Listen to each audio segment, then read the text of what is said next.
Good afternoon, ladies and gentlemen. Welcome to the Pastor Scott Show. Go to pastorscottshow.com to connect with us online. Phone number to join the conversation is 888-528-2557, 888-528-2557. We're live. It's Monday. Let's go to clip number 9. New York progressive lawmakers are backing Mayor Mamdani's demands to hike property taxes and the corporate tax rate, setting the stage for a budget clash with Governor Kathy Hochul. And just today, Mamdani had his latest pitch. It's a doozy.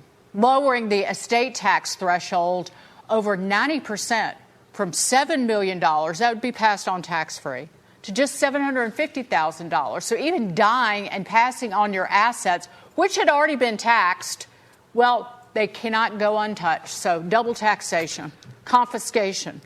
All right. So other than, it sounds like that Fox Business reporter has like a lozenge in her throat or something else she's talking about. But anyway, I don't know why I get distracted by that.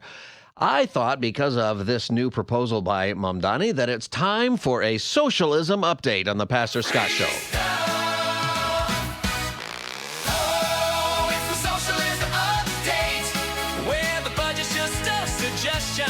Grab your land, acknowledge land. We'll redistribute your possession. Raise the rates, expand the state. Promise more before it's late. Celebrate, don't calculate. Your weekly socialism update. All right, we talk about this because today we have lots of people, including in our own cities right here in California, running as socialists. So not just running as Democrats. They might call themselves Democrats or Democratic Socialists or something else. But we need to talk about this because it will have an impact on your life. And usually the claim is we're going to tax the billionaires and the rich. And I'm not opposed to those people paying more money. In fact, I think spiritually they need to. For a whole lot of reasons, not necessarily tax them that money because then we just waste it on hospice scams or whatever else is going on, right? California is in trouble.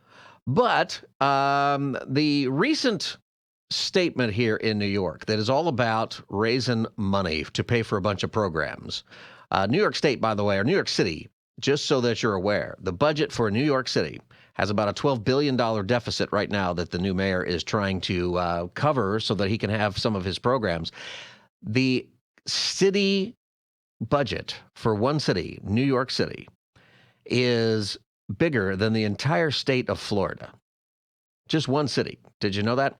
8.5 million people live in the city of New York, and their budget is about $120 billion a year. In the state of Florida, the entire state, they have 23 million people, so nearly 3 times as many people, and the entire budget for the state is $117 billion.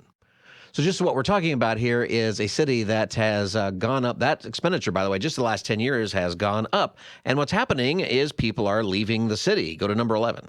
Amidst being in the wealthiest city in the wealthiest country in the history of the world, we already see an exodus of working and middle-class New Yorkers. So I don't have a hesitation in asking those who make the most amount of money in the city or the most profits in the city to pay a little bit more so that everyone can actually stay in this city. So those things are, I understand why people would find that attractive or why you would do that, and people who have a lot more should pay more. I think all of that is true. But if everybody's leaving, including the middle class, why is that? Why are they leaving? The same thing is happening here in California. Same thing is happening in our cities. Why is that? It's because what ends up happening is the burden of those new taxes ends up hitting harder middle-class people. And even if it does hit people who are very wealthy and who can sustain that, still be wealthy and all of that stuff, what ends up happening, it's just like the gas prices in California right now. Gas prices are high, going up, across the country because of things, but the gas prices in California are huge. Who bears the burden for that? Everybody who has a vehicle has to pay the same gas price. But if you have a lot of money, you probably don't pay any attention. But if you don't, if gas is a big deal for you, then seeing $5.50 gas, where it is now in some places in the Southland, is painful. That means you're going to have to sacrifice things. See, and a lot of that is tax. It's how you tax the poor without saying you're taxing the poor. You do it that way. So what about this estate tax? What is going to happen there? Here's what it is. It's a death tax, really. And what is being proposed is that if you have an estate, your house and everything you own, when you die one day, the government's going to take a bite of that, potentially. There are ways you should get around that, and you should talk to a financial guy about that. But Right now, the estate tax in New York is if a person's estate exceeds $7.3 million, then they're going to pay a lot of that. Well, that's a lot of money, $7.3 million. That's a big house, or it's multiple houses. It's a few different things. However, the new Mamdani proposal, and I'm telling you this because you should be expecting this in LA, San Diego, Santa Barbara, all around. This is in the water. This is coming with our socialist candidates that are running. He would lower that exemption to instead of having the death tax begin at $7.3 million, it will now be $750,000. It's a 90% reduction. Now, let me ask yourself. Let me ask you something. Do you have any sort of assets like a home? Do you own a home at all? What's it worth? $750,000 in Los Angeles, Santa Barbara, San Diego, almost barely buys you a garage. Like sometimes in the worst places in town, right? One bedroom condo might be $750,000. Well, now what the proposal would mean is that if you died and you wanted to pass that along to your kids, half of it would go to the government. Half of it would go to the government. What's wrong with that? What's wrong with that is that it doesn't go to your kids. And one of the ways that you get yourself out of poverty, one of the ways that you make sure that you can continue to support your family going forward is you buy a house, you buy stuff, and you move forward with that. And if you tax everything that somebody has when they die, then you've taken away everything that they've worked really hard for. This is a critical thing. And what we should understand is that this is Marxism is what this is. These are things that Karl Marx specifically said to do. All right, this is the Pastor Scott Show, 888-528-2557. 888-528-2557 is the number if you've got a comment about this. And, what do you think? The question is, what do you think about inheritance? Do you think that's an important thing? Is that an important thing to build for your kids? Is that an important thing to make sure that you're passing on to your kids or your grandkids as you have saved money, worked really hard in your life to be able to do that? Or is it better that that just go to the government so that they can blow it on city programs, which are meant to help people, but it's very, very questionable with that. 888-528-2557, 888-528-2557. Pastor Scott Show, you can follow us on Instagram at Pastor Scott Show, at Pastor Scott Show. I want to play for somebody who was on social media who talked about this, a young woman, and she discusses this. Her name is Marion Richardson. This is what she had to say, 10-1. So your boy Mamdani is at it again, and this time he's attacking the middle class. He wants to make sure that we cannot pass on property to our loved ones when we die without being heavily taxed. Let me explain. There is something called a death tax that taxes estates once someone passes away. Currently in New York, that estate tax only affects estates more than $7 million, and the rate is around 16%. What Mamdani is proposing is to bump the rate up to 50% for some people, up to 50%, and he wants to lower the exemption from $7 million down to $750,000. And hear me when I say this. If you think that $750,000 is a lot of money, please hear me. My fellow New Yorkers that are actually from here, if your family owns property, that's you. See, that's something that I think people don't hear. The reason I talk about this is because I don't think that it ultimately, at the end of the day, punishes the rich or really taxes the rich, and it sends them out of town. It makes them leave. So whatever taxes they are paying and whatever industry that they're involved in where they hire a bunch of people and the taxes that those people pay, that all leaves town. And then where does the tax burden land? See, this is something I feel like we do not have a grip on this because it sounds good, it feels good to say, yeah, let's take the stuff from the rich. And I would say, rich need to pay more. I think they need to voluntarily do that. There are people who are wealthy enough to actually take care of a lot more people, to really take care of the homeless, to invest in schools, to invest in education, do a whole lot that the government says, well, let us do it. Well, the government just blows the money. You know that LA Unified School District, with all the problems, they're also down about 25% in enrollment, and yet they have increased something like 18% in employees, bureaucratic employees, not teachers. The teacher's pay hasn't really risen more than inflation, but they've hired a whole bunch of more people to deal with, not be in the classroom, not teachers, to deal with less students. That's what happens to your money. It goes somewhere else. It does something else. 888-528-2557 is the number, 888-528-2557. Here's more from Marion Richardson, number 102. Yeah, there's no one that grew up in New York that can't say that their property value has gone up significantly. And the vast majority of us, especially my black and brown friends from Fort Greene, Clinton Hill, Bed-Stuy, I'm in Park Slope, your homes are worth $1 million. You need to go get them appraised. You have no idea how much your homes are worth. They are going to take your money. The generational wealth that our families have been trying to build, that they have literally sacrificed for over the last 20, 30 years, he wants to take half of that. Half. All for socialism. To be able to provide free buses that you're not going to ride, let's be honest. To make up, to give people free daycares that you're not going to send your kids to, because no one wants to send their kids to the government-run anything, because it's always horrible.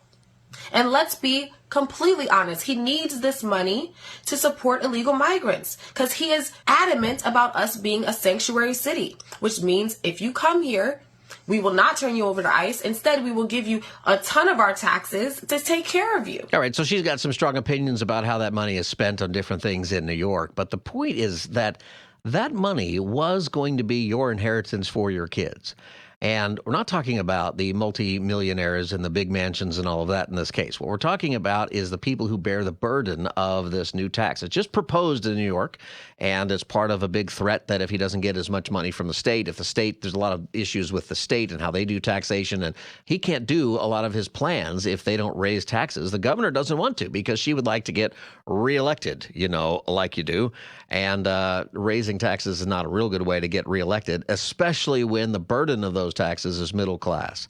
And I say this because I think there's two different things. One is we have a problem misunderstanding how the economy works, and we end up punishing ourselves with higher taxes. We got tax increases, sales tax increases, many places on the ballot this coming June.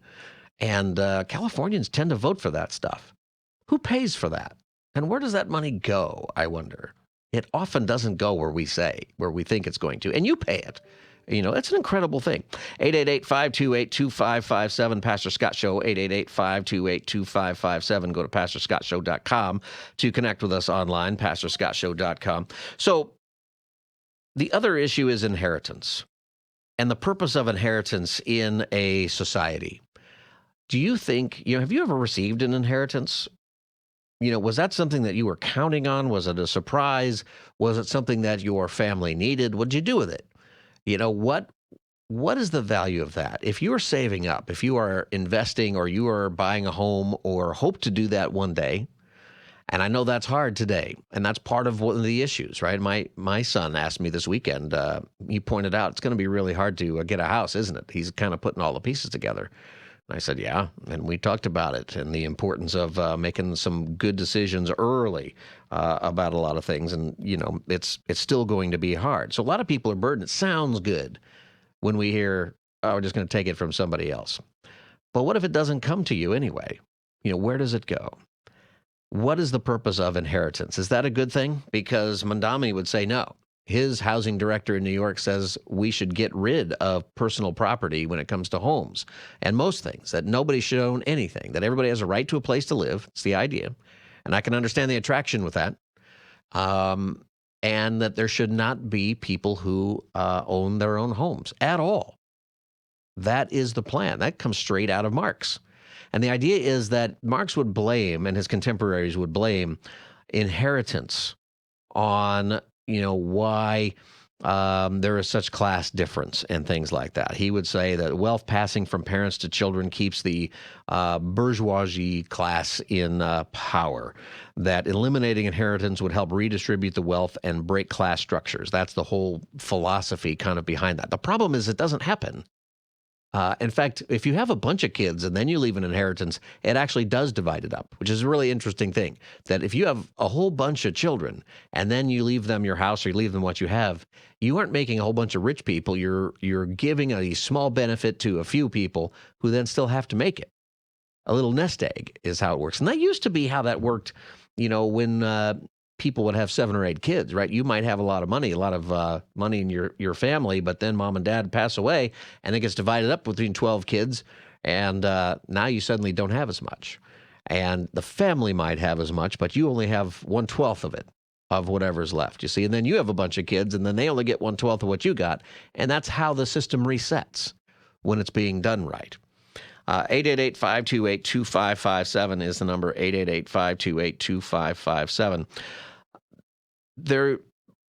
The idea here is that if we take away inheritance, which is the goal, then what good is it for you to save money? What does the Bible say about it? Do you have any opinion about inheritance? Is that something that you think about? Do you rely on that? Is that something that created conflict maybe in your family? Because I deal with a whole lot of people where the inheritance is a problem, especially if you don't have a will, you don't have all those kinds of things played out, and it can be very, very frustrating. Do you hope to leave something to your children? Is that a plan for you or your grandchildren someday? Why is that important to you? Like, why would that be important to somebody that you're going to leave something? You know, there's another philosophy that says your last check should bounce, right? That you should just spend it all. Whatever you got, spend it all for your whole life. And for many of us, that does happen because of health issues and things at the end of life, but that doesn't happen for everybody. I don't think that's everybody's goal. Why should you have an inheritance? Why should a good person leave an inheritance to their children's children, as the book of Proverbs says? What's the reason for that? Is that wise stewardship? 888-528-2557, 888-528-2557 is the number. This is the Pastor Scott Show. Go to pastorscottshow.com to connect with us online. Hey, since we're talking about money, I want to tell you about my friends at Sanctuary Metals. Sanctuary Metals specializes in helping you move part of your IRA or 401k into physical gold and silver. Speaking of your inheritance or speaking of your retirement, those kinds of things, you might be wondering about that even as we talk about it, as all kinds of circumstances in the world are changing, and maybe they're coming after it like they are in New York. Well, Sanctuary Metals is a Christian-owned, faith-based company that will help you secure your future, and you can move part of your IRA or 401k into physical gold and silver.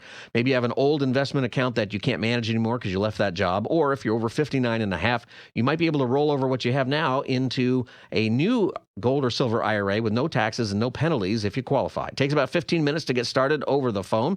Give Sanctuary Metals a call today at 800-801-9877, 800-801-9877. And when you call, make sure you tell them Pastor Scott sent you to see if you qualify for a no-fee-for-life precious metals IRA.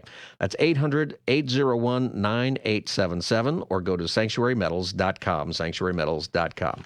All right, 888-528-2557, talking about inheritance. And is inheritance something that's important to you to give to your family as you eventually pass away? 888-528-2557. The Socialists are coming after it in New York City. Let's go to 10-3. This is y'all fell for the smiles and I care. He wants to literally take the generational wealth that can you imagine that? Hear what I'm saying. If your family bought a home for $500,000 20 years ago, and it is now worth $1 million, he's going to take half of that. That means that the house is worth what's coming to you. It's the same $500,000. That's why people leave socialist places. This is why you cannot build wealth in a socialist community.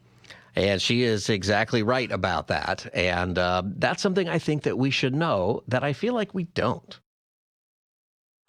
So that's the socialist update for today, that in socialism, they promise that they're going to take something from the rich and try to break down the differences in the different classes, but it ends up being, in real life, in practical world, it ends up taking it from the middle class.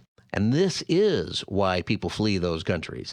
This is why everybody is fleeing New York. This is why the city of New York has a budget that is higher than the entire state of Florida, than the whole state. And they have 3 times as many people in New York City.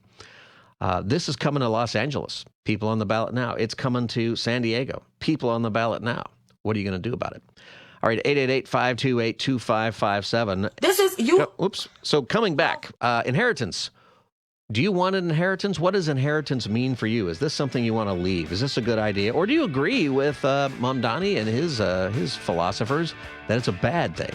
888-528-2557, 888-528-2557. Steve in Corona, I'll get your call as soon as the Pastor Scott Show Monday edition continues in just a moment. Stay tuned. Welcome back, everybody. Pastor Scott Show. Go to pastorscottshow.com. Phone number is 888-528-2557, 888-528-2557. We're talking about leaving an inheritance. Is that important? Is that important to you? And what does that mean? And should the government take half of whatever you have when you die? 888-528-2557. Steve in Corona, welcome to the Pastor Scott Show. Hi, it's Pastor Scott. Good afternoon to you. Hi, Steve. Now, the reason I'm making my call is because in Proverbs, it talks about giving your kids property or something, or inheritance. Yeah. Well, I feel that Proverbs and the Bible especially, there's a lot of predictions, especially in the future when things are said in the Old Testament and they're verified again in the New Testament. It tells me that a lot of stuff that comes out of the Bible is truthful. Well, in Proverbs, it says, give an inheritance to your children, whether it be your children or grandchildren. And the reason I think they do that in Proverbs is because in the Bible, they knew that prices on things were going to go up all the time, especially housing. So if it says to give something to your children as an inheritance, it will at least give them some kind of start for housing or whatever the case may be. And maybe later on they can afford something different. But at least they got a start from your inheritance. Yeah, Proverbs 13:22 says, a good person leaves an inheritance for their children's children. And it's interesting because, most of what's in the Bible is actually about giving money away, right? You want to give away money to the poor, and you want to, there's not a lot in the Bible about investment or savings, but there is some. And that is one of those verses. And there's a few things, that it does when you are leaving an inheritance for your children. Here it says your children's children, so your grandkids, right? So it's generational thinking. You are, number one, you are dealing with poverty because you are preventing them from being poor, right? You are making sure that you have a responsibility as a human being. And I think we all feel this, don't we? I mean, one of the things right now that concerns a lot of people is that this may be the first generation that does not have it as good as the previous generation in American history, meaning that many people are leaving these houses and stuff to their kids. However, it's becoming less and less, and because of inflation, because of other things, and we feel bad about that. We seem to instinctively know this isn't right. This isn't the way it should be. And you're right. It goes all the way. Yeah, go ahead. Right. And another thing that I think that grandparents or parents are thinking about, and they don't, especially in the Mexican community, is that there's life insurance out there. If they buy life insurance at a younger age, it's costless, but yet give it to the kids or grandkids and let them use that money. You're gone. You're in heaven. You're with Jesus. But let them use that money for wherever they need to. Yep, that is a good use for it, and you're protecting them. Steve, thanks for calling the Pastor Scott Show. 888-528-2557, 888-528-2557. The second part of this is that when you're thinking about inheritance, when you're thinking about your kids or your grandkids and their futures, it also means you're not just living for yourself. Right? You're not just living for what I can do today. You're not just saying, you know what, this is mine, and, my kids have to fend for themselves. Now, there's a whole different thing that if you're super rich, then maybe you do need to give the money away to charity or other stuff, a lot of it. Leave your kids with something, but you don't want them to just be lazy, right? It's a whole different thing when you have super wealthy people who just give it all to their kids and then they never have to work a day in their life. And you know what? Instinctively, we don't really like that. We come up with things like so-and-so was born with a silver spoon in their mouth, right? And you have Nepo babies, and you have things that we understand is kind of negative. It's kind of the way things are, but there is a point where the shift has to be you're taking care of your family and your grandkids, but then there's a point where you have so much that you don't need to start them out with all of that. you can put it somewhere else. And you might say, hey, it's my family's money. Well, then there is a moral choice here. This is all different, by the way, than the government just taking it. That's the plan in New York, and probably the plan somewhere else, is that if you have assets of over $750,000, meaning that you're a homeowner, is what that means in New York. That would be the same here in LA or San Diego.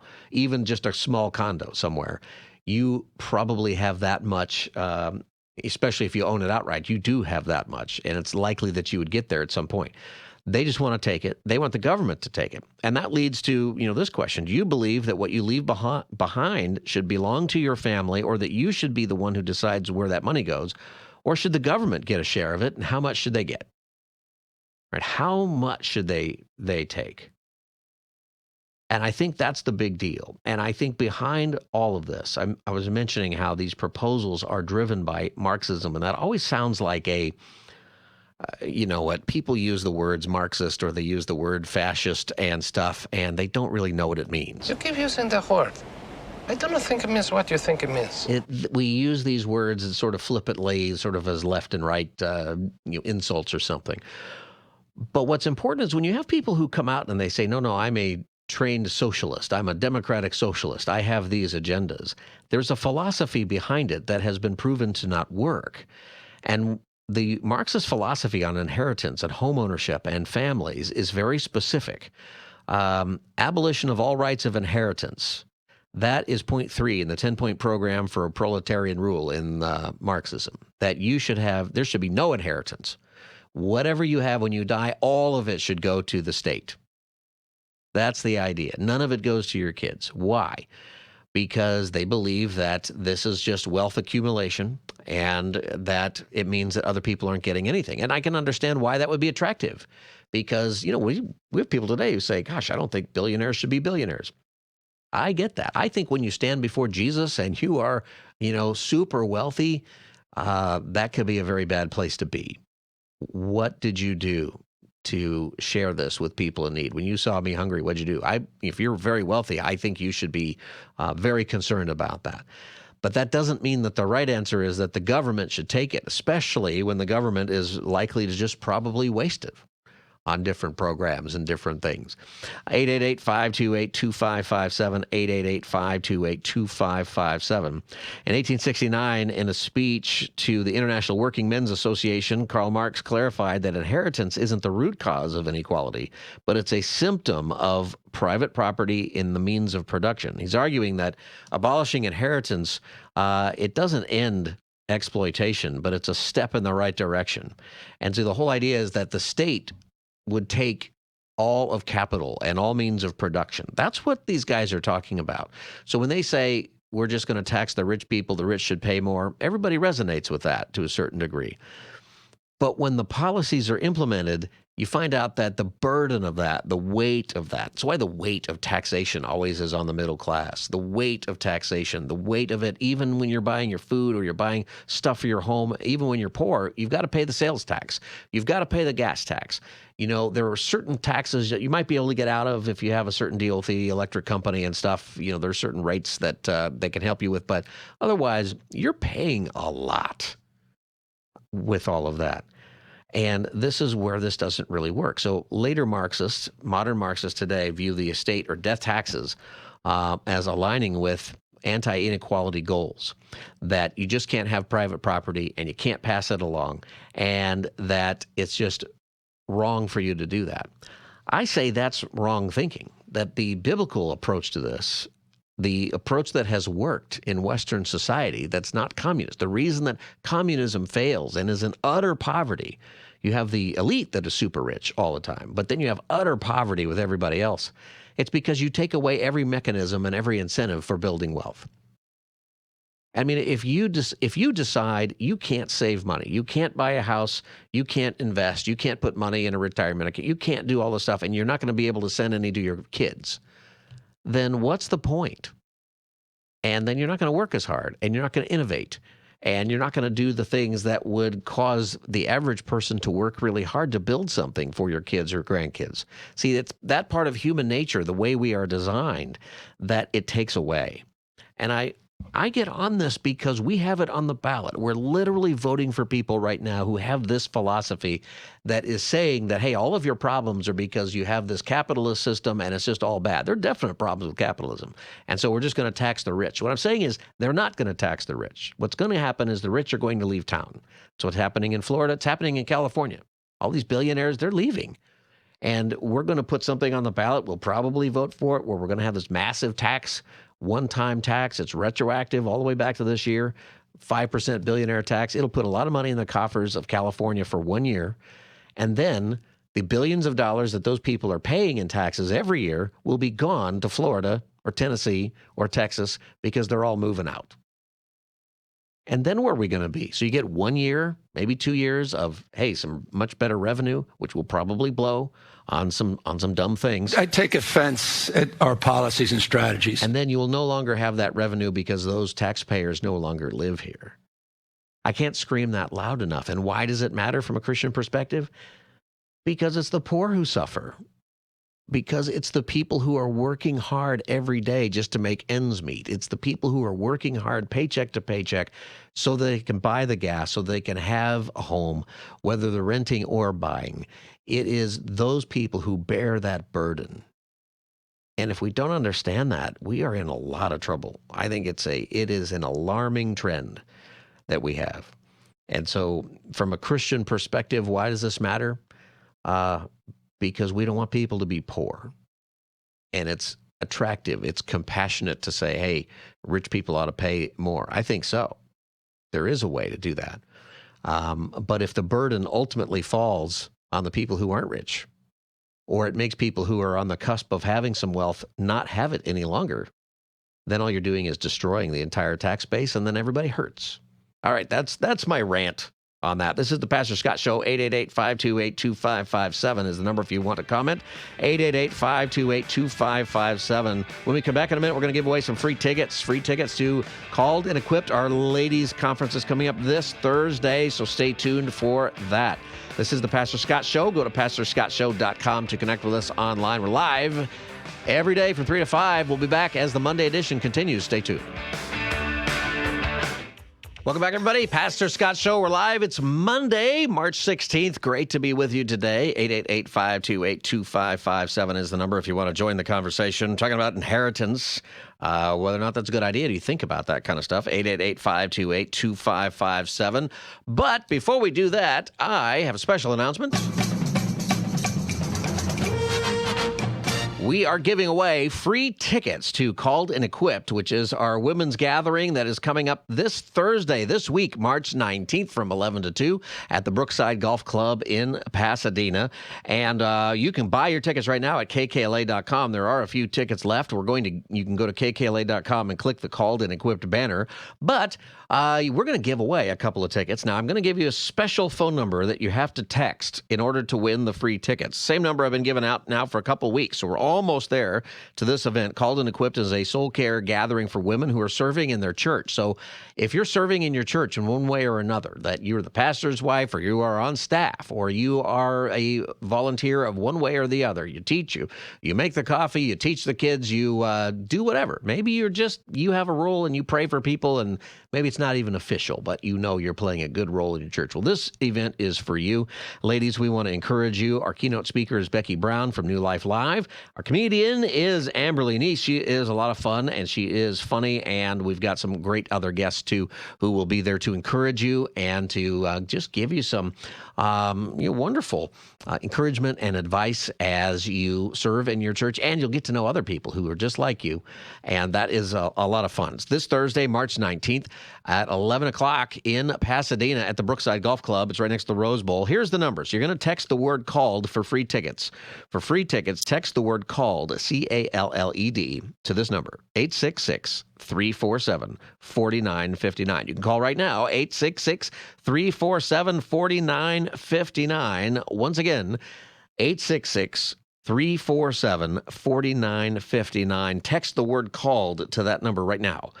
866-347-4959 for free tickets coming up this Thursday at 11 o'clock. And that number is not for the show, so just it's only to win free tickets, that number, 866-347-4959. And make sure that you are paying attention to replies that you will get from us, because if you're the winner, we're going to take text number 9, okay, the 9th texter at 866-347-4959, texting the word called to 866-347-4959. And make sure you're paying attention, because some people have won, but it's been hard to reach you because you're not responding to the text. I think that's because there's like a spam filter now in our texting that I didn't even know about until I looked at all this. All right, last time for that number, it's 866-347-4959. Text the word called to that number for free tickets. You can buy your tickets now and get more information at kkla.com. Click the called in equipped banner, kkla.com. All right, talking about inheritance, and you know what? From a Christian perspective, the Bible deals with this. We mentioned already Proverbs 13:22. A good person leaves inheritance to their children's children. Where you're working hard doesn't mean you're a bad person if you can't. Okay, the Bible always understands, people's circumstances and other things, but it's presenting the way we should try to live our life, right? Psalm 37:26. They are always generous and lend freely. Their children will be a blessing. Part of the reason is that you're making sure that future generations of your family are not poor, or they are less poor, or less likely they will be poor. Sometimes, your kids blow the money somewhere, right? Sometimes they're prodigal and they take their inheritance and they run with it. And you got to risk that, right? That's part of it. My dad, we did our Ancestry.com one time years ago, and when I was trying to find baby names for my kids. Phone number to call the show, by the way, is 888-528-2557, 888-528-2557. Why is inheritance important to you? 888-528-2557. Anyway, I did the Ancestry thing and found out all the stuff, and you can go back several lines. It kind of depends. Somewhere there's a dead end, and if you're lucky, somebody somewhere kept some records.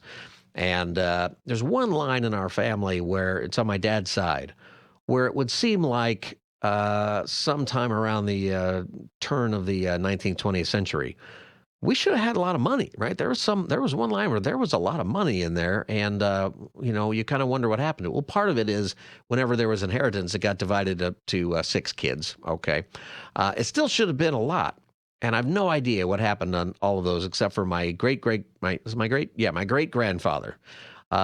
who my dad knew pretty well. So it's his grandfather. And I said, what do you think happened to that? Because they were very poor. And he said, he probably gambled it all away, which is probably the case, that my good old great-grandfather probably had something and it was gone as fast as he got it. That happens. That happens someday, and then future generations never see anything of it. Well, that's not the way it should be. In 2 Corinthians chapter 12, verse 14, it's an interesting thing. Children should not have to save up for their parents, but parents for their children. It's kind of the order of things. It's the way God has designed things to be. Paul is writing the church at Corinth. He says, now I'm ready to come visit you for the 3rd time, and I will not be a burden to you, because what I want is not your possessions, but you. After all, children should not have to save up for their parents, but parents for their children. There's a whole lot in there about not being a burden and this and that. And you don't want your kids to be a burden. And you don't want them to be a burden on the state. Because it's not the state. It's not magic money when we have a safety net, when we have things. It's not money that just doesn't come from anybody. No, it comes from everybody. When people are, getting everything they have from the state. I know that some people, you're doing that because it's a transition. That's what it's there for. And you'll do that for a while, and then you'll move on. You'll get a job and you'll work hard and you'll do the things. But some people are just there forever, generation after generation. Well, you're a burden on the taxpayer, on the state. It's not how you're designed. It also means you don't have the fulfillment of being able to work hard for that. It's a great thing when you realize that you've made progress in your family. That's why we celebrate things like first college graduates, right? It's still a thing. Or the first graduate school graduate, first person to get their doctorate in the family. Those kinds of things human beings celebrate. Why? Because it says there's progress. And you feel grateful that your kids were able to achieve that and you had something to do with it because you raised them, because you worked hard. You were able to get them into college for the first time. You were able to get them the grades to get into college for the first time. You were able to do those things. That's how we are made, to care about not just ourselves, but to be working to build, to be working to move forward in life. That's why we're proud of those things that are out there. And the Bible is very clear about this. 888-528-2557, 888-528-2557. This is the Pastor Scott Show, 888-528-2557. In other words, there's a biblical principle here that we should have with anything that we've got. The biblical principle is that we're called to build, we're called to steward, and we're called to bless the next generation, right? That's God's design, actually, for how things work. And that's outside of capitalism or anything else. But when you have an ism that is somehow against that, when you have an ism that says, no, we're going to take everything you have when you die, or half of it, or a big percentage of it, and we're going to distribute it to others, or we're going to pay for some pet projects that probably people aren't going to use, and it's just gone. It's just completely gone. That is not what that money should be for. And it gives you a goal. And if you're in a position like a lot of us are to say, I don't know if I'm going to have any insurance or inheritance for my family, for my kids. I don't know if it's even possible. Well, then you get to the point where they're at a place where when they're working and they're the ones responsible for the next generation, they're a step ahead. They're at a place that said, okay, my parents were in this situation and now we're a little better. And then I hope that my kids are a little better. And that's a great way to live in an uncertain world where you have so many things that are distractions, so many things that can disappoint, so many things that can be frustrated. When you have a mission and a vision for your family, for generations to come, for what you're doing, that your career, your retirement, your savings, your home, whatever it is, that it's not just yours, that it isn't just, I hope I get enough money so I can play, and spend it all when I'm gone, but instead that you can give it. Or if you're super wealthy, which I think you should refrain from giving it all just to your kids, give some of it away to charity. Start a foundation. Maybe your kids run it. Do something, because your money, when you start those foundations or when you give it to a gospel mission or you give it to some ministry out there that's doing a great job, much better job than the government, you really then do make an impact in all of those ways. And you can still make sure that you have created a mission and vision for your kids, and you've shown them something. You said, hey, if you get filthy rich, give some to your kids and grandkids, but give the rest away. Get rid of that. Give it away. Make sure people who are hungry are fed. Make sure that there is help out there for people who have mental health issues and other things that we spend billions on as taxpayers, but it doesn't help very many people. You can help a lot. It's the whole society. When the society is doing this, it's a good society. That's why God has designed us that way. That's why we have emotions about these kinds of things. That's why we get excited when our kids do better than us. That's why we're concerned when it looks like maybe they can't. That's why we care about the first kid who goes to college or the first kid who does something, right? These are good things, and it's how we're made. It's God's design. All right, this is the Pastor Scott Show. Go to pastorscottshow.com to get our podcast, to check us out online. You can follow us on YouTube now. We just started a YouTube, and I think they penalized us for something, probably a song on there. Jose, we're going to have to check into that. It's been fixed. All right, YouTube, they get a little bit persnickety out there, right? I'm the bad guy? Sometimes, you put something on there, and they decide they don't like it, even though everybody else does. For whatever reason. These people are crazy. Go to pastorscottshow.com to find the links to all of that. We're at Pastor Scott Show on all of the social media, at Pastor Scott Show, Facebook, Twitter, TikTok, Instagram. Give us a follow there and check us out there. All right, when we come back in the next hour, we'll talk a little bit about the war, and we're going to talk about good news in the next hour. What's the good news happening in your life? We'll give you an opportunity to call and share about that, which is also a very healthy thing for us to do.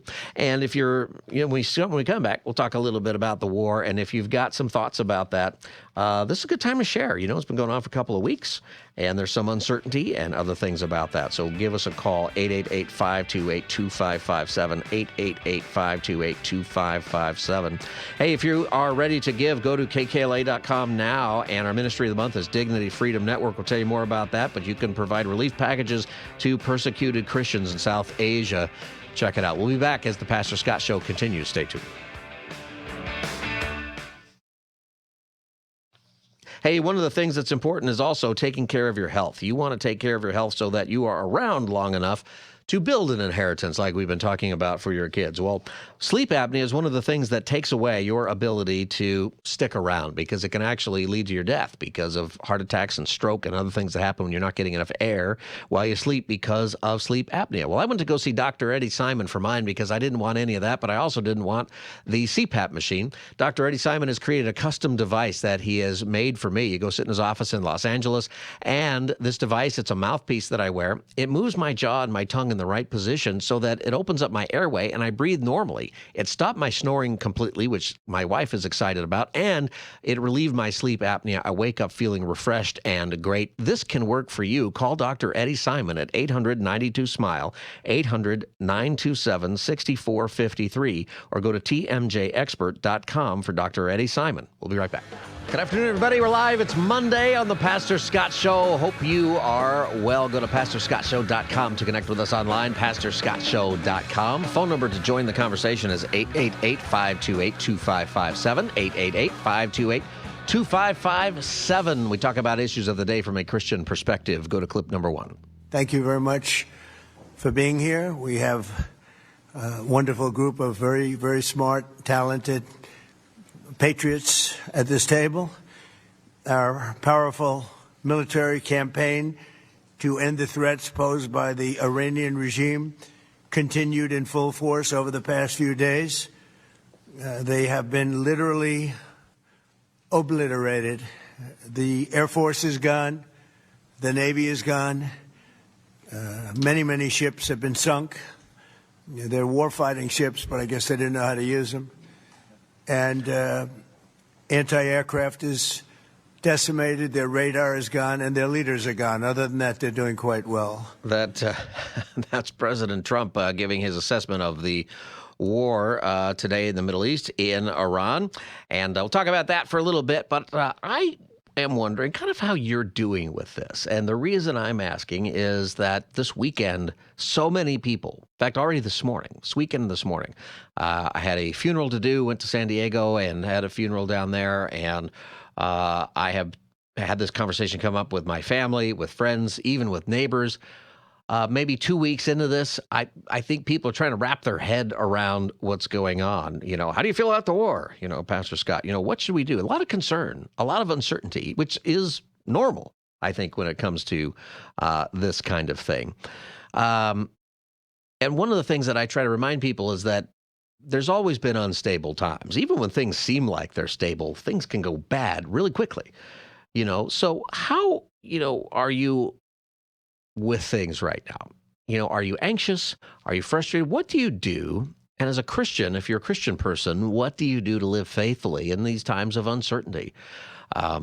I had a conversation earlier today with somebody whose son is 18, wondering, is he going to end up in a war somewhere? My kids are 17 and 14, just about. And I think about those kinds of things. And I'll be proud of them if they go and serve. I don't want them to be forced into service, but I'll be proud of them if that happens, right? And different things. But there's a lot to think about. Where are you at with all of this? 888-528-2557, 888-528-2557. Mark and El Segundo, welcome to the Pastor Scott Show. Hi, Pastor Scott. How are you? I'm doing fine. How are you doing, Mark? Okay. I was in a meeting a while back, and this was with all the big suits and everything. And this is where? Who are the suits? They said, Mark, you've got the Golden Dome program. All right, Mark. Why don't you, Mark, explain to our audience who are the suits and where you're working? Well, I work in the Department of War, and I'm retired Air Force, and I've been in my agency for 11 years, and I work at a facility that's in Redondo Beach, and I make sure satellites work, and this is part of the missile defense system that will protect the United States. Also, I have satellites that are basically taking pictures of people in, I'm going to call it Persia once it's liberated, because they are Persians. And, and they're very, very important. And I'd like to say this is something that we have to do. People, there's two choices. One is you back the war to protect Americans and to help liberate the Persian people. And the other choice is to get nuked. And I don't think the people in the United States would really like that. Might not turn out well for some of the people in the United States to get nuked. Yeah, well, that would be bad for all of us. So, I mean, that's the kind of the justification for the war. So you're working on the Golden Dome. Like, explain that. My son asked me the other day if that's the same as the 1980s version of Star Wars that Ronald Reagan was working on, and maybe people, as you talk, are thinking about that. You know, what should we know? What are we allowed to know about this? Well, it's a missile defense system like Israel has. They call it David Sling, and there's all sorts of names for it. Where if a hypersonic missile or it's meant to block incoming missiles. Yeah, there's no more nuclear bombs. Okay, these are ICBMs, intercontinental ballistic missiles. Okay, and some of them go very fast, and some of them just go at the normal speed. Well, this defense system will knock them out of the sky. Yeah. Is this a reality, or is this just in theory right now? Oh, say again? Is this reality, or is this in theory? That's reality. Like we already have it? It's already been tested. We're good to go. I mean, is it up there, or we're just getting ready to put it up there? Or are you not allowed to say? Oh, well, a lot of this, some of this is really classified. So okay, I got to be careful. Don't get yourself in trouble. I had somebody spill some very classified stuff one time, and I asked him. I said, "Are you supposed to be telling me this?" He said, "No." I said, "Well, you probably should." Yeah, I'd have to get myself in trouble. Yeah, but I can explain how the system works because it's been explained before. So let me ask you something, because our theme really is this kind of how are we feeling about things in the war? What are some thoughts that you're thinking coming into this? So you're somebody who's working on defense. Does that give you more comfort in the uncertainty of everything? Well, my main job is to protect the warfighter. That's my main job. I'm retired Air Force, but I work with military people from Space Force, from multiple contractors. And this thing that the president did with getting rid of the Ayatollah and this terrorist regime is a very good thing. It's a very, very good thing. What if they don't go away? What if it's just a new round? They don't have as good a military anymore, but same terrorists are in charge at the end of the day. If you read Ezekiel, Daniel, and Revelation, they're not going to go away. Right. Well, yeah. I mean, we want to be careful about where is this really going. Mark, I want to go on to some other calls because I kind of want to get into the feeling of things. But it's sure interesting what you're doing in just this modern world, because my kids took a tour up at the Reagan Library recently. It's gone now, but they had the Star Wars thing. And, of course, they had the Star Wars movie and everything. But then it was talking about the missile defense proposed plan that was there. And they had, the mock-ups of the missiles and all of that. So it was interesting to me that they asked me if this is what the Golden Dome was this weekend. And you're saying it's much better than that and more of a reality than that ever was. It's incredible. Yeah. Well, Mark, thanks for calling the Pastor Scott Show with that. 888-528-2557. This is the Pastor Scott Show, 888-528-2557. Talking about, the war, kind of where you're at with it. I'm getting almost everybody I'm having a conversation with over the past few days has asked me about the war or had thoughts about it, and I thought I'd get your thoughts about it today. 888-528-2557. Ron in L.A., welcome to the Pastor Scott Show. Hi. Hi, Ron. I'm feeling frustrated over this war. Okay. Yes, but I'm not sure exactly why we're there. First of all, we're spending lives, which is the worst thing. But besides that, we're spending a fortune in money. For what? I mean, I'm not. The president hasn't even made it clear why we were there. You know, he makes it clear one day, then he changes to the next day, then he changes to the next day. So that's frustrating. Well, generally we're there because the same thing that every president has said for decades, that Iran cannot have a nuclear weapon. His opinion is that this is what has to be done. Whether we agree with that or not is a different thing. But, you know, to me, that is a reason that if they were to get one, your last caller talked about ICBMs, but I'm thinking about balloons that floated over our country a couple years ago. Could have been one on there. They could drop it.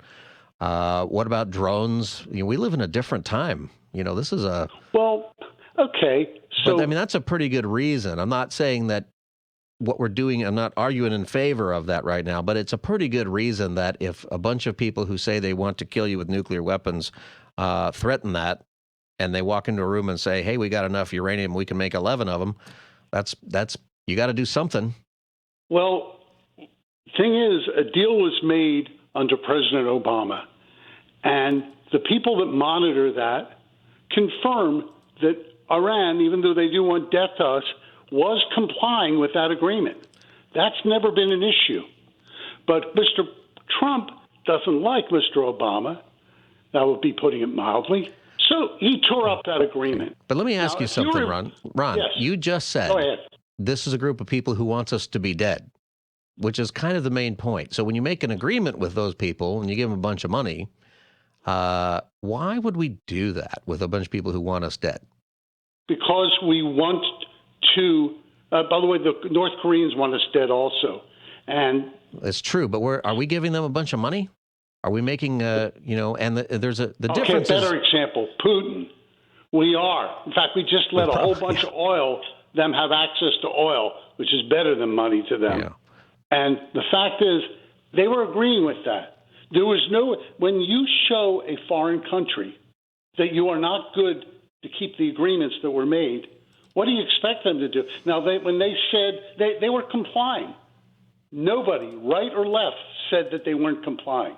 That's never been an issue. But Mr. Trump said, I don't like that agreement. Well, really?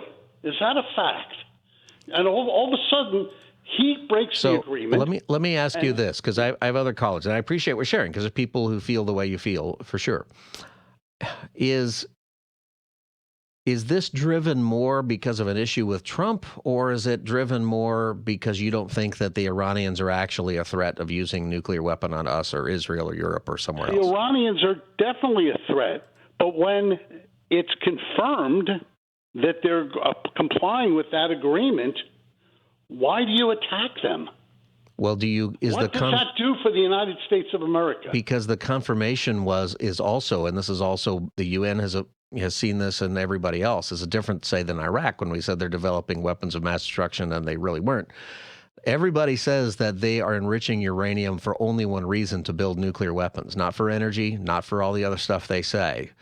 So is the issue is, do you wait for a nuclear explosion somewhere over somebody's city before you attack, or do you go first? I mean, that's the hard question. Well, then let's just go attack North Korea now, because we know they're enriching it. We know they've actually got it. And they already have them. So the question is, do you wait for Iran to become the next North Korea, knowing that they're probably going to do it, or North Korea probably isn't? Why don't we just attack North Korea? They've got it. They're a threat to us. Well, that's why you don't attack them, because they've got it. You honestly believe that Iran's got that enriched uranium, that it's allowed them everybody confirms that. All sides confirm that they have it. No, everybody doesn't confirm that. Yeah, they do. Donald Trump talks about that. All right, Ron, I appreciate your call. They all do. Check it out. UN, everybody knows that. It's a hard question, right? But there's a reason that North Korea is different. One of them is they already have the weapons. So attacking them probably means they use it. The other reason is they probably want to be alive, where the leaders of Iran, not the people of Iran, but the leaders of Iran, they're happy to be killed if it means they get to take us out or take out Israel or something else and use it. That's always been the problem with Iran. That's why every president, Trump, Biden, Obama, Bush, Clinton, they all said we can never let Iran have a nuclear weapon. And they say that because the Iranians say they're going to do it. 888-528-2557, that they're going to use it. and they don't care if we kill them back. 888-528-2557. David in North Hollywood, welcome to the Pastor Scott Show. Yes, hi. Thanks for what you're doing. I was over you were talking about the sentiment of the people here, and one thing that I really feel about Los Angeles is people are, they work harder. They almost I see the economy thriving. There's everywhere is really busy, restaurants, and so somehow people have kind of tuned out to a certain extent. They don't talk about politics as much. At least the people around me, and if you don't want a confrontation, when you start bringing politics out, it just causes problems. And so right. I feel people are more just doing their own thing. That's what I see. Do you think people are just kind of aware of what's happening, or they're not aware? Like they're aware, but they're like, I'm just going to live my life, or are they feeling like I just can't talk about it because everybody loses their mind when we talk about left and right stuff today? Yeah, I think I see a little bit of everything. I've been reading up on news, and there's just so much with AI now. Can't really differentiate what's real or not anymore. And I was overhearing before I got put on hold. I was listening to this retired Air Force person, and he was saying how it's so true, though. You see how Iran reacted with the ballistic missiles, just basically, shooting at random practically. So, if they have nukes, you kind of already see what could have happened. If they had them, we probably would have seen them if they were already ready to go, right? Yeah, But I just looked up because our last caller was denying, maybe what the UN says. As of March 2026, UN Nuclear Watchdog Association, IAEA, confirmed that Iran continues to possess a stockpile of uranium enriched up to 60% purity, which is close to weapons grade, and the only purpose of that is to make weapons. So it's not to make nuclear electric plants. It's the only reason to continue to enrich the uranium is to make nuclear weapons. And you see how people react, out of anger or whatever, out of survival. You see their real intent, and I don't know what better way to show as proof of what this regime would do than to see what has already happened. So if there's any doubt, that should kind of just put everything, to reality. Right. They're clearly pursuing a weapon, and they clearly intend to use it. That's what I think everybody thinks at the end of the day. That doesn't mean that what we're doing is going to be effective, but that is what everybody thinks. Thanks, David. 888-528-2557, Pastor Scott Show. David in West L.A., welcome to the Pastor Scott Show. Hi. Hi, David. Pastor Scott, I think part of the problem with Trump as a leader is nobody believes him. He usually doesn't tell the truth, and he's a bully. First of all, he told us 10 months ago. Well, no, I'm not. I'm telling you what my opinion is. All right. 10 months ago, but for you, it's just about Trump. No, it's not. No, it's not about Trump. It's about lives lost. I was in Fallujah. Okay, I lost friends in Fallujah. I know what a ground war is like, and the only way we're going to get those tubes of uranium is by sending troops in. Yep. So no, I don't think we're ever going to do that. So I think we're wasting money. We're plunging the world into a huge economic problem where we've sacrificed already, what is it, 10 lives have already been lost. Something like God that. knows what's going to happen. Yeah. No, I think the problem is he's not a thoughtful person. Well, do you think that our military commanders are? I mean, he's not making all the calls, right? Do you think that down the chain of command that they've figured out, what to do? I think they told him this was not a good idea. And he just ignored that. They did not. He ignored their advice because he wanted to do this. Well, I hope you're wrong. I hope you're wrong, David. But a lot of people feel that way. I think that I know I'm not. I'm not wrong, and I think most Americans don't think that I'm wrong. I want to go to another call. I appreciate it, David. 888-528-2557. I hope he's wrong. I think he's right that you're probably going to have to put people in there to get that uranium out. Daniel in Carson, welcome to the Pastor Scott Show. Hi, Pastor Scott. How are you doing today? I'm good. How are you? Good. Can't complain.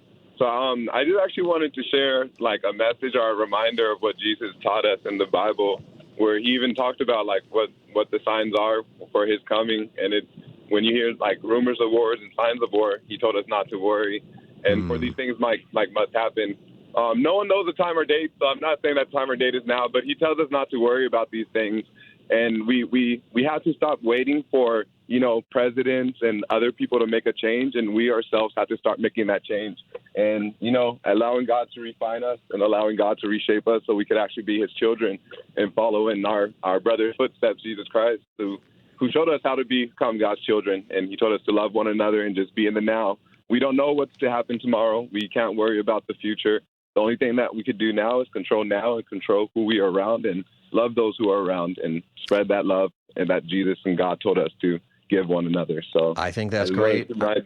I think that's great advice because, it's so hard for people to not look at it, sort of politically. And certainly we hope that the best comes out of this. But at the end of the day, Jesus is coming back and whatever's going to happen is going to fit his plans. Yep.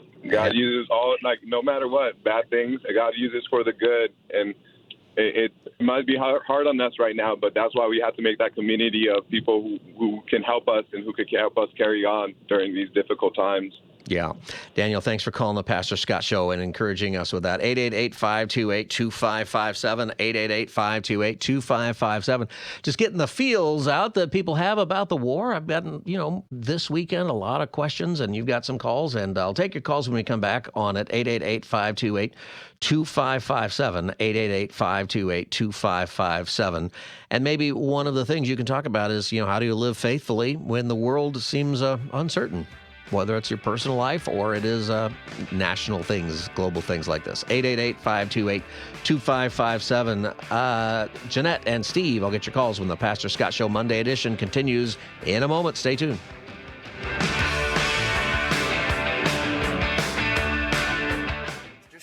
Welcome back, everybody. Pastor Scott Show, 888-528-2557, 71. The biggest problem, and, we have brave people in this room, but the biggest problem that I see is that, they put out a warning, and we have the warning. We get everything they get. And it said any protester that goes onto the street will be immediately shot and killed. This is a little tougher than the American way. This is not quite as tough as, nobody can believe it. So I can't imagine, they don't have guns, and the other ones have guns. Highly sophisticated machine guns and AK-47s and other kinds of guns. And they did that with the women. So the women had 250,000, even 500 people protesting a year ago. And they shot women right through the middle of the forehead with snipers. And they didn't have to do many. All right, that's the President Trump talking about why it's so dangerous for Iranians to come out and protest at this point, and that's certainly a big deal in the war. We're talking about kind of what the feels are of the war, and what do you do as a believer when things are just uncertain, or you just kind of wonder about is there something to be concerned about moving forward with all of these things? 888-528-2557. Jeanette, is it Jeanette or Janet? Jeanette. Jeanette, welcome to the Pastor Scott Show. I am concerned that violence never ends up in a good place. We have a history of fear that really perpetuates violence. And this time we could lose 300 years of this country's all the good things that have happened here because of one man's fear of an imminent threat. I think that's preposterous with what has been allowed to happen. What if he's right? What if every president, Democrat and Republican, has using violence? Okay. What if he's right? I love your debate questions, but here's what we're missing. We are missing listening to each other. Instead of saying, well, what about the other side, which could be, is that when you reflect back people's problems and understand where they're coming from, the bullying stops. Bullying is only a tragic expression of unmet needs that becomes very distorted and evil. And we are adding to that fuel, and that is dangerous for our entire country. And if you guys that love testosterone, Wait a minute now. Wait a minute. I'm just asking if you think, because you're defining this through Trump and one guy making a decision. What if he's right? What if actually the intelligence he got was, hey, the UN, everybody agrees they're enriching this and they're going to use a nuclear weapon soon if we don't do something? What if that's actually what he got? Shouldn't he do something? do you really think that one person and one episode is going to stop the escalation of where all this is trying? This will never end well, even if he's right. This will never end well. People retaliate. You know, it's there is probably something there, but at some point, the Nazis ended well. We finally got rid of them, right? History. Sometimes you do have to fight. Still paying for the sins of the past. All right. And if you don't get that in the Bible, that it keeps perpetuating unless we repent and go another way. Well, I definitely agree with that. People, as a pastor, should be trying to get people to understand each other and not create more. But Jeanette, that's why you're on our show right now. That's why I let people on both sides of this debate have these conversations. And you've been on 3 minutes. I appreciate that. And you're the third or fourth in a row with your opinion. So part of what we do on this show is we do have these conversations. But I'll push back, because if somebody calls and they think, oh, this is all good, I'll say, well, what if he's wrong? Yeah, you have to consider maybe he's right, and you have to consider maybe he's wrong. What if George Bush was right and Saddam Hussein had weapons of mass destruction? Well, then he would have saved the world. But it turned out he wasn't right, and we suffered a lot because of that. We're going to continue this right and wrong thing until there's more and more violence in this world. It will never end good for anyone if we continue this duality of thought of right and wrong.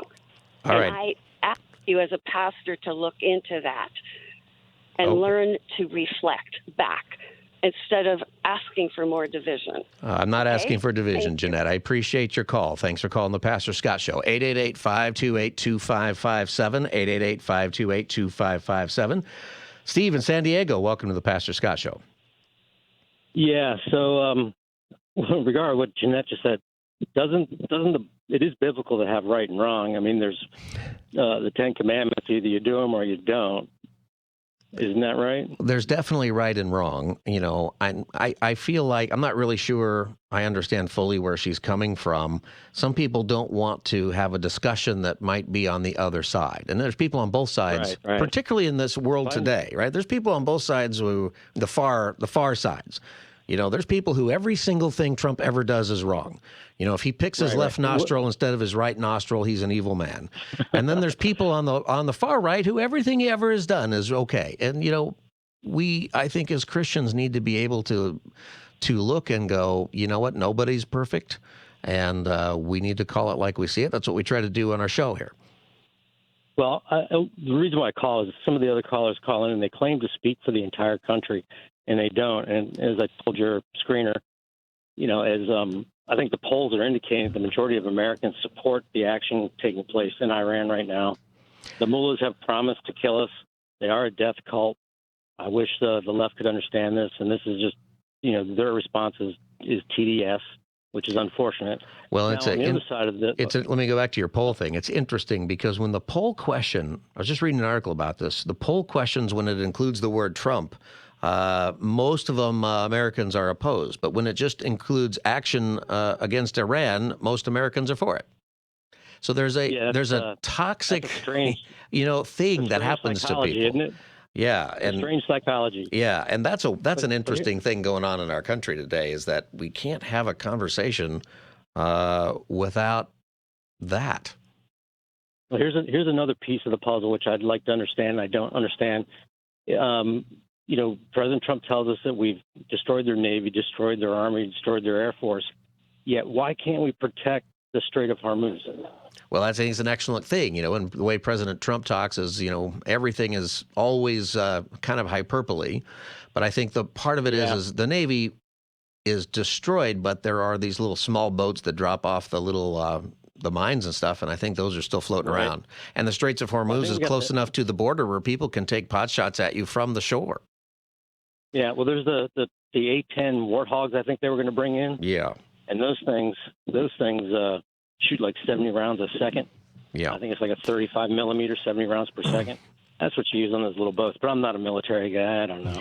Yeah, well, anyway. it'll probably happen. But, I think that we have to be able to, and I appreciate your phone call, because I think people just have a lot of feeling about things. And the things with war is that it could go either way. I mean, this could be something that is a wonderful thing in time, where you got rid of the biggest terrorist regime that we've seen for most of our lives. My whole life, we've been talking about Iran, state sponsor of terrorism. They've killed hundreds of Americans and hundreds of other people around the world, and thousands of their own people that they did just a few weeks ago. And over again, it is the most evil regime. And it's an interesting, as from a Christian perspective, what do governments who are appointed by God, and all governments are at some point, do when you see that kind of evil? When do you take that step? Most of them do. Most of them do nothing. Most of them do nothing, and I think all governments are accountable for what they do and they don't do, scripturally speaking. Steve, thanks for calling the Pastor Scott Show. 888-528-2557. 888-528-2557. Steve in Sherman Oaks, welcome to the Pastor Scott Show. Hey, how are you? Hi, Steve. How are you? Good. I'm just looking on both sides of this. It's kind of interesting. I see why we came in, but I can also play devil's advocate and say, are we just cutting off a head that's just going to reproduce itself with something even more terrible? Which could happen. It's a Muslim. These countries are led by Muslims, and it's bottom line, it's different.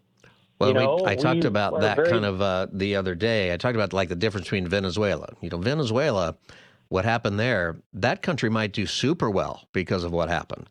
And, this woman who's in charge down there, she's either been on our payroll for a long time, or she was very amenable when we said, hey, look what we're going to do, and you can either come or go. And when you watch what's happening down there, the press conferences and stuff, there's a lot of hope for the Venezuelan people. But the reason why, as I talked about the other day, is because it's a Western country. It's a Christian nation in that sort of sense, Christian Western nation. They've had democracy before, and there's every reason to believe that culture will do fine. They're going to have elections, and if they're good elections, they're going to grow and do well. We have every reason to believe that'll be successful. Same thing in Cuba. Cuba government's going to fall, looks like, and a lot of good reason to be optimistic that could turn out really well. But the Iranian government has a completely different perspective on the world. And you can kill every one of those mullahs, and there'll be another one to follow, right? It's with the same belief. Yes, it's just kind of the same belief of you killing these drug lords. One's just going to pop up the next day because you're dealing with billions of dollars. So they're siphoning money and they're laundering money, and that's the aspect we haven't even talked about. We have our own issues, of course, in the United States. Our government launders money. That's for sure. That's a fact. But there's civility to it. They're not chopping heads off, in a sense. So there's a difference in worldview that always matters, right? I appreciate your call, Steve. Thanks for calling the Pastor Scott Show. 888-528-2557 is the number. And, I thought people wanted to talk about this. We've done some war stuff, on the show, and don't get a lot of calls, but I've had that feeling over the past couple of days, because I've been asked about it by everybody, that maybe we do. So I think this is good. And what I want to hear, I'll get your calls here, Sean, Ninva, and Kurt, and others, 888-528-2557 if you want to come in. As Christians, how do you be faithful in an era where there's uncertainty and things like that, as we have right now? And truthfully, there's always some uncertainty, isn't there? 888-528-2557, Pastor Scott Show. Go to pastorscottshow.com. We're live. It's Monday, March 19th. We'll be right back. Stay tuned.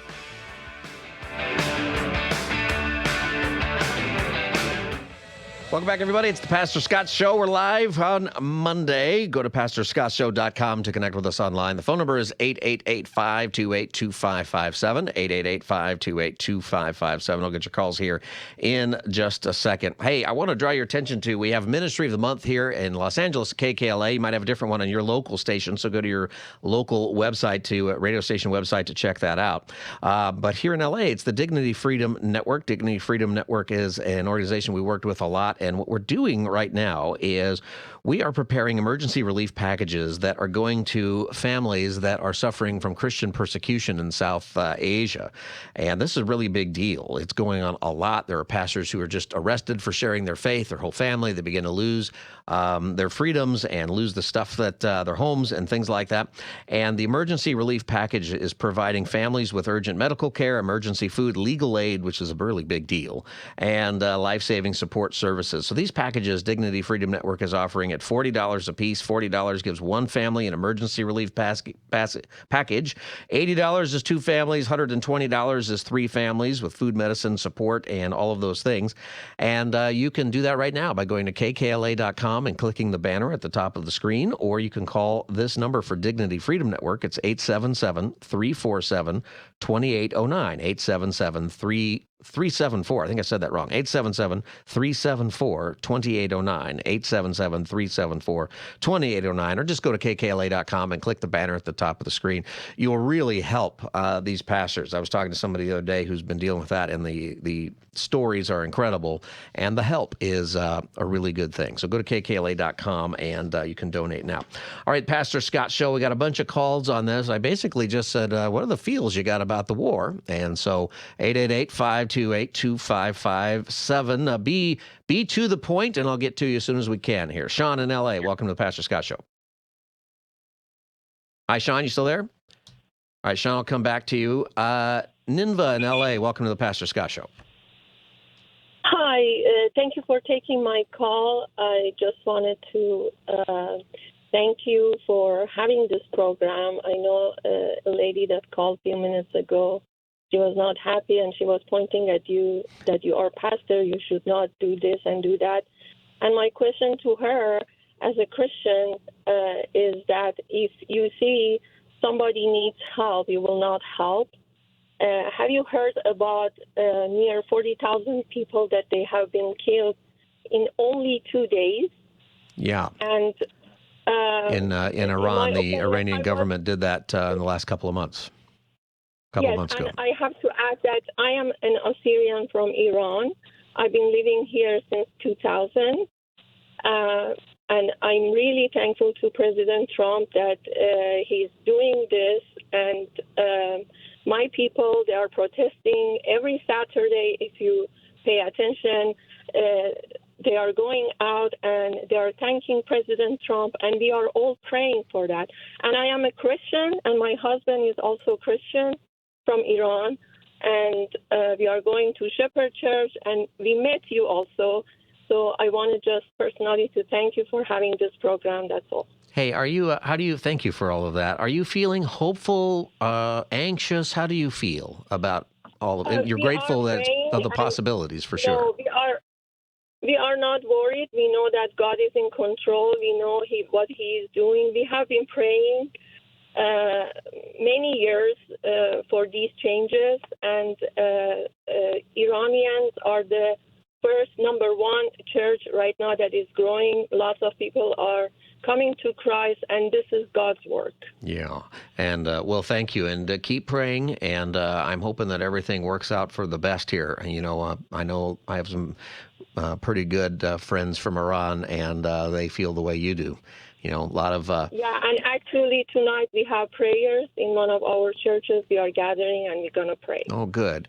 Well, thank you for doing that, and thank you for sharing that. We need to pray. As far as one of the responses, what do? Christians, you got to pray. Because, any war that happens could go really well, or it can go really badly. All war is bad in the sense that people are getting killed, and there's going to be horrible things happen, and there's going to be just terrible things that are a part of it. It's part of the sinful world we're in. But she asks a good question.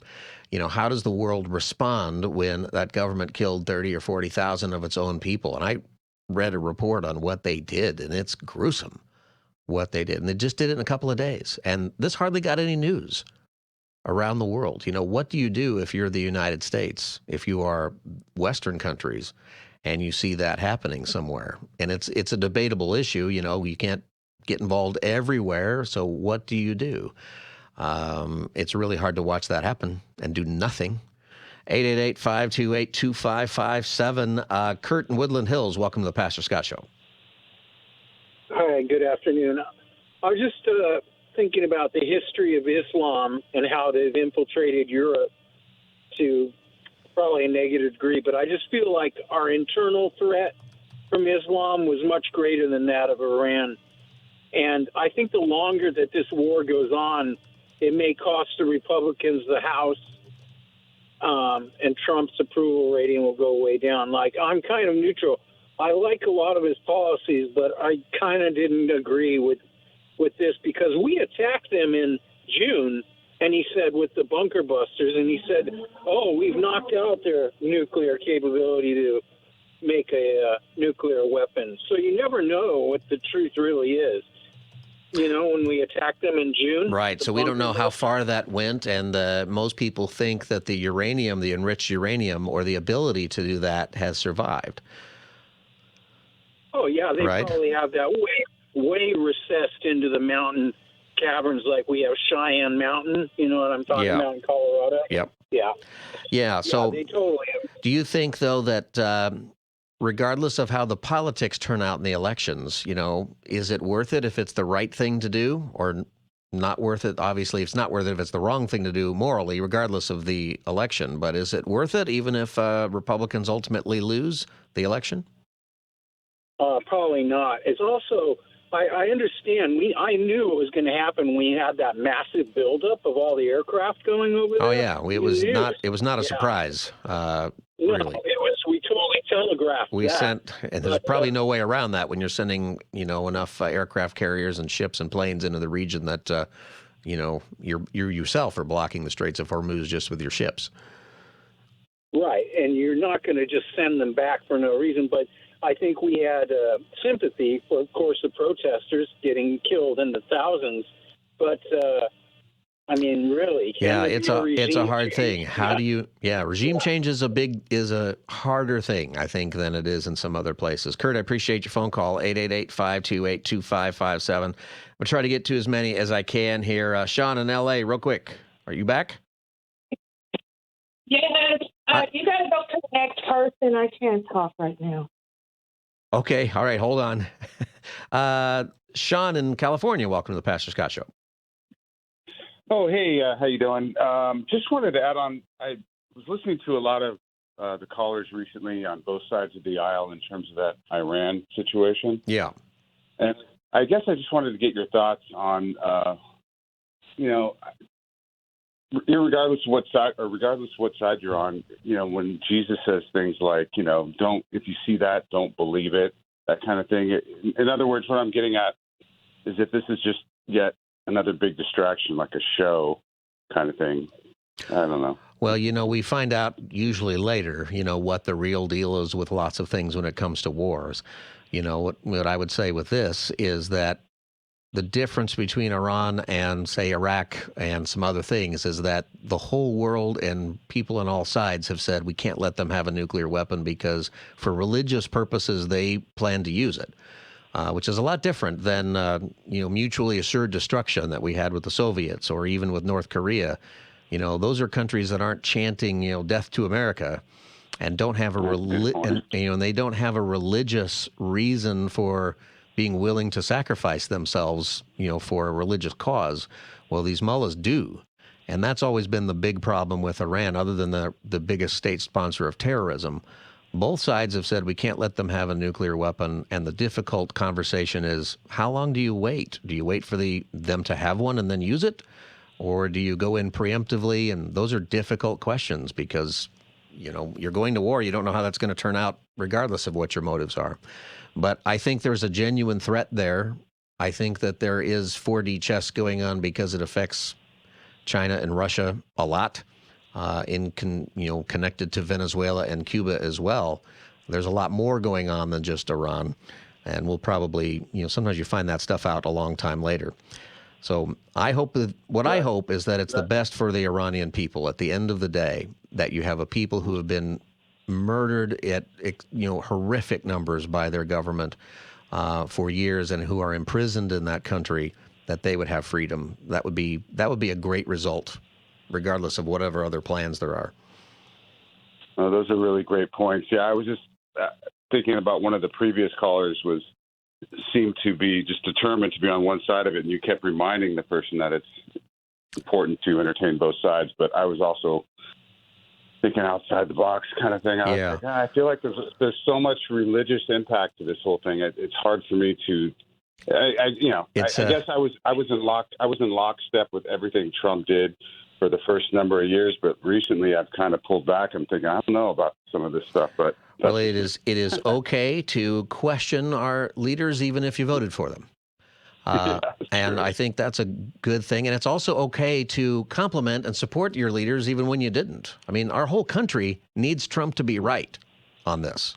Yeah, right? That's what we need. We need Trump to be right. And hopefully he is. When Osama bin Laden took out, or when he was taken out by President Obama, what if Osama wasn't in there? Well, then we would have a crisis with a nuclear power Pakistan. It would have been horrible. But gratefully, President Obama was right.